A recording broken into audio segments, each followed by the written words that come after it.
Hello friends and welcome into NBA Now. I am Tom Downey, that is Jimmy Crowther. Jimmy, let's start off with some NBA trade rumors because there are quite a few. Free agency is kind of like dead now, but the trade rumors are not. So we'll kick things off with Chris Paul because the Thunder do want to get rid of him. Yeah, can't imagine why. I mean, he just fits the timeline of their team so perfectly at 34 years old. No, inexpensive. It's time to move on from Chris Paul, and he hasn't even really started his career in Oklahoma City yet. But look, they're looking to move him. The question is, will they actually be able to? Because the trade market, I just don't know if it's there. It was already tough enough before when Houston was trying to unload him, even though they said they weren't. Obviously, they got that done. So now it's, is Miami still fit? But you say they're not actively chasing Chris Paul right now. So there are two kind of conflicting reports here. The first from ESPN says that the trade market is definitely limited, but Miami is at the top of that list. Meanwhile, the report out of the Miami Herald is that he'd have some interest, but they're not actively pursuing Chris Paul at the moment. Interesting. I mean, it doesn't exactly surprise me. I think both those things can be true, too. Yeah, I think so. I think if an opportunity appears, they'll jump all over it, but right now it's just like, probably have to give up too much to get him. The Thunder right now, look, this is not a competing team with Chris Paul. Like, there's just no way. And it makes sense for both sides to be like, yeah, we should try and work out a trade here because Chris Paul doesn't want to be on the Thunder, a losing team, and the Rockets don't want to be paying Chris Paul for the next 3 years. But that's also why a trade is difficult. There is no open cap space out there. They have to find close to even money there, and Chris Paul's expensive for the next 3 years. Yeah, for a guy that's not going to really move the needle, and he's going to be 37 by the end of this contract, it just doesn't make sense for the Thunder to pay him or for him to be stuck on that team. I do think, if the Thunder actually went out and tried to win games with guys like Gallinari, Chris Paul, Steven Adams, and even SGA, could win 40. They could win some games, but not enough to move them anywhere in the Western Conference by any means. So, like you said, it definitely makes sense for both sides to be looking elsewhere, and just, we'll see where that happens to be. We don't know right now. Paul remains a decent enough shooter, still a good distributor, but the defense is not the same. And at this point in his career, at age 34 and going to only get older, of course, that's how, ages work, he's only going to decline. And remind you, he only played a little bit, nearly half the season last year. Injuries are always a thing. The last 2 years, he's only played nearly half the season. He doesn't stay healthy anymore, so that contract becomes an even bigger problem for a guy that's not going to stay on the floor for 82 games. So I attempted a trade here with the Thunder and the Miami Heat. It's very difficult here because, A, the money has to work, so you have to do some combination of Goran Dragic, James Johnson, Dion Waiters. I've actually got the Heat getting assets back here. And I think that's the reality for Chris Paul with that contract. A, there's no teams really in the mix to land him that desperately want him. And for the Thunder, you free up money in the long term. You can add money, and then in 2 years you can add another bad contract on and get a pick back potentially. Heat get their own first-round pick back. Yeah, I have a tough time. I know, it's hard. I mean, at this point, it's like Oklahoma City, what does Oklahoma City actually want, and what do they actually expect to get back for Chris Paul at this point in his career and with his paycheck? I mean, are they just ready to look to move money around and say, hey, whatever gets more money off our books faster, that's what we're going to do, and this is, what would get that done in the end? So would you guys want your favorite team to trade for Chris Paul? Type Y for yes, type N for no. You're typing in no. I'd type no so fast. It's not even funny. And I think we'll get mostly no's in here, which is also why the value for CP3 isn't that high. Now, I think there's a scenario where maybe the Thunder can find a way just to do kind of a neutral deal in terms of acquiring young assets. But at his age, at his contract, as I see mostly N's flowing in here, it's tough for me to see Paul actually fetching value back in exchange on the trade market. I agree. Also, I just don't know in today's NBA how well he fits with teams that want to contend for a championship. Let's move then to Andre Iguodala. The Grizzlies reportedly want a first-round pick back for Iggy, i.e. what they got to take him on in the first place because not many teams had the salary cap space to just absorb his contract there. Now, the Rockets are interested, one of several teams that we'll get to here. But for all of the teams involved, the contract's an issue. $17.2 million. They got to send money back to Memphis and make it at least close enough to work. Yeah, and look, like you said, they got a first-round pick to take him on. So why would they expect to get a first-round pick back for him? It just doesn't make any sense. Look, Iguodala at this point in his career, a good, solid role player. Is he worth $17.2 million? Absolutely freaking not. He's not worth that much money. So you have to figure out how the assets are going to work in a trade and which team is going to be willing to take on that contract and for what price? The report from The Athletic, these are the teams interested in Andre Iguodala. Dallas and Denver has expressed interest there.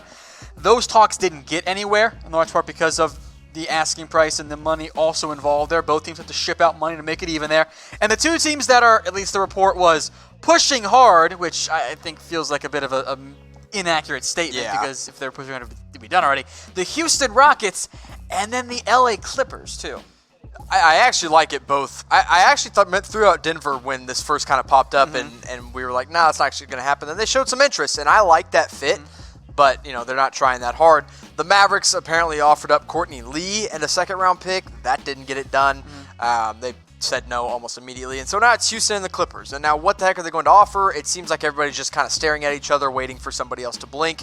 And when they do, one of those teams is going to jump on it. The Clippers, they get another wing to pair behind Paul George and Kawhi Leonard, who's already such great defense there. Already great wings, and then you throw in another defensive-minded guy. And the Rockets, you get another veteran presence, and I think that is going to be important for a team that we're not really sure how they're going to turn out with Russell Westbrook and James Harden and all of them. If you're the Clippers, you could do something consisting of Iggy for Mo Harkless and Jerome Robinson. Is that really much of an upgrade there? And then if you're Houston, you kind of have to include Eric Gordon. That's the only way to make the money work. And is that actually a net positive for you? And does Memphis actually want to take on an aging Eric Gordon for any reason? It's so difficult to move this contract at this point in Iggy's career. And that's the issue there, folks, in terms of Andre Iguodala. All right, guys, make sure you are subscribed. Approaching 1,000 watching live right now. We're going for 130K. We're going to hit 120, I think, during the show. In fact, we might have already in the past 6 minutes. 130? Let me check. Or, sorry, 128. This show. 128. Yeah. Okay. Let me check the numbers here. 5 away from 128. Well, that was easy. So, make it happen. Producer Brett says 3 away now. So he just updated on the fly there. So make sure you guys are subscribed. Just hit the big red button you're watching right now on YouTube. More trade talk. Let's go to Bradley Beal, because the Wizards, the plan at least, Jimmy, is to offer him a 3-year, $111 million deal, which, well, of course they will. I mean, they have to. He's literally the only positive asset outside of Rui Hachimura they have right now on this team. Like, I shouldn't say really only positive asset. Only real star they have on this team right now, because that's what Bradley Beal is. You got to offer him the money, but is he actually going to take it? Originally, we were thinking, oh, yeah, he's for sure going to take that money. He's going to stay with the Wizards. They'll build around him. And now it's not looking that way. Look, Beal has 2 more years left on his deal, so he could try and wait and be like, hey, you know what?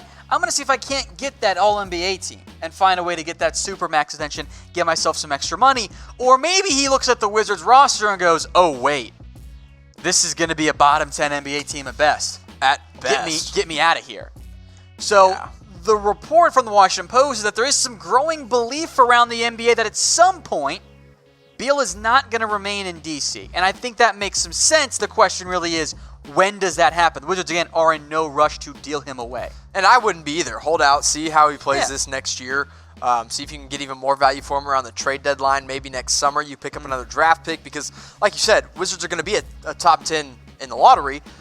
So if they can get that plus another high first-round pick or a couple in return in the summer, then you wait it out. Bradley Beal's going to be worth a lot. You can't just give him up for nothing at this point. You have to get as much as you can back for him as possible. So what team needs Bradley Beal the most? Mohammed says the Pistons. Makes sense.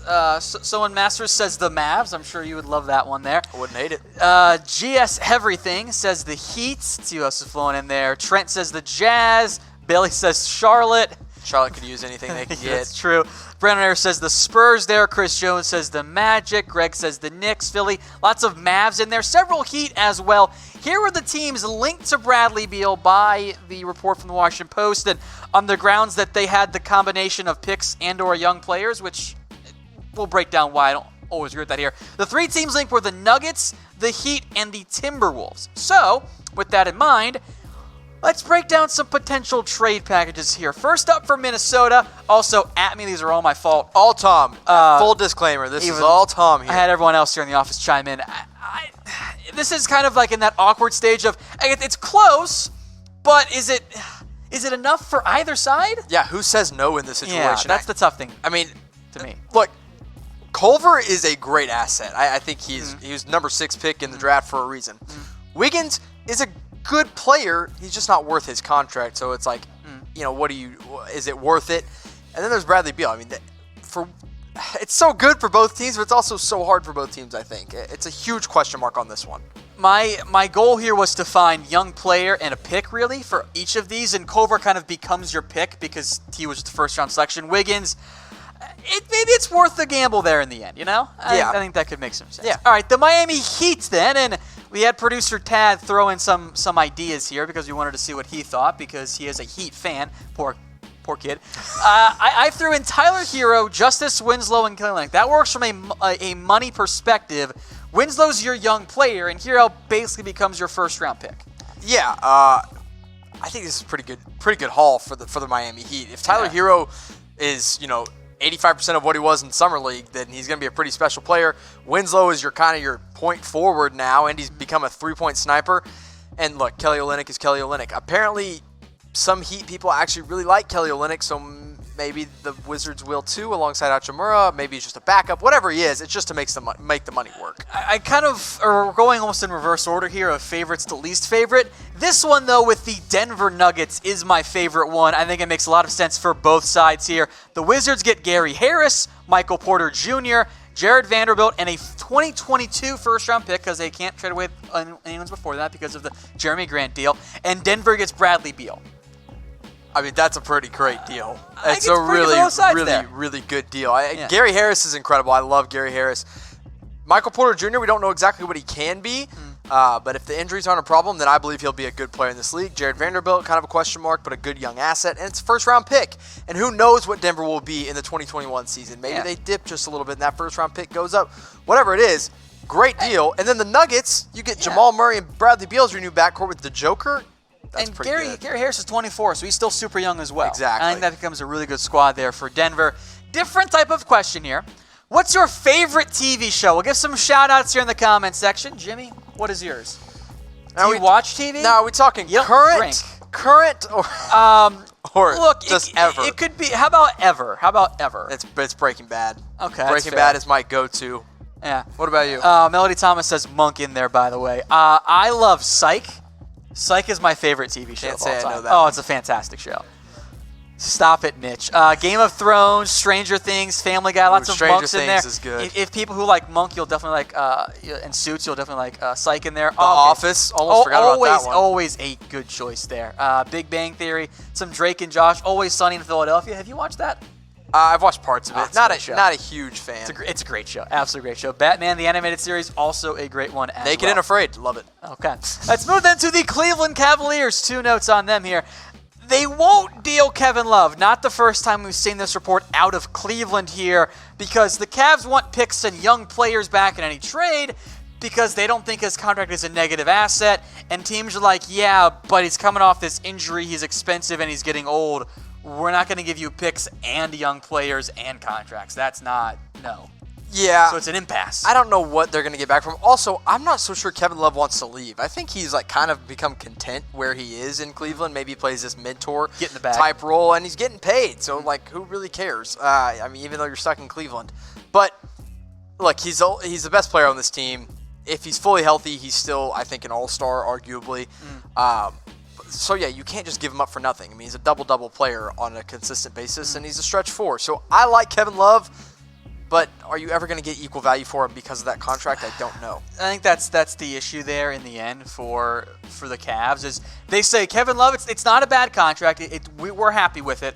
So they're not going to give him away for free. They want, premier player assets back, and I don't think there's an NBA team that's going to do that. Not even the Trailblazers, I don't think, would do that. I don't think they would either. So, again, like you said, this just doesn't make a lot of sense for Cleveland to deal him right now. Hey, maybe he gets healthy this season and he plays, 65-plus games. Yeah. He looks like his old self. Then you move him in the summer for some good pieces, and I think then you do it. And the timing with Kevin Love having 4 years left on his deal, there is no rush for Cleveland. Yeah. They can afford to wait and be patient and let that drop down a little bit as well. Giveaway for you from our friends over at MyBookie. Head over to chatsports.com/NBA now and use that promo code ChatNBA. After you sign up and deposit and place your first bet, email promo@chatsports.com. That is promo@chatsports.com, and we'll get you hooked up with an NBA jersey. You still going Luka, or are you going something Nope. different now? What you got? Sekou Doumbouya. Oh, my God. Detroit Pistons jersey, baby. Let's go. Look, I'm I'm going to be honest with you. If Sekou busts, you will never live it down from me. Nope, it's been every week. I'm just going to bring it up. I think I've said his name on every show, so there's a lot of archives of Sekou Doumbouya hype. All right, folks. That's email promo@chatsports.com after you sign up and deposit at chatsports.com/NBA now using promo code ChatNBA. One more Cavs note here. J.R. Smith. They're not going to trade him. They tried. Couldn't do it. They waived him like less than an hour ago. Hey, he'll always have 2016 where he walked around shirtless for an entire year. And then 2018 or whatever. 2018. Yeah. Playoffs where he cost the Cavs game 1. Yep.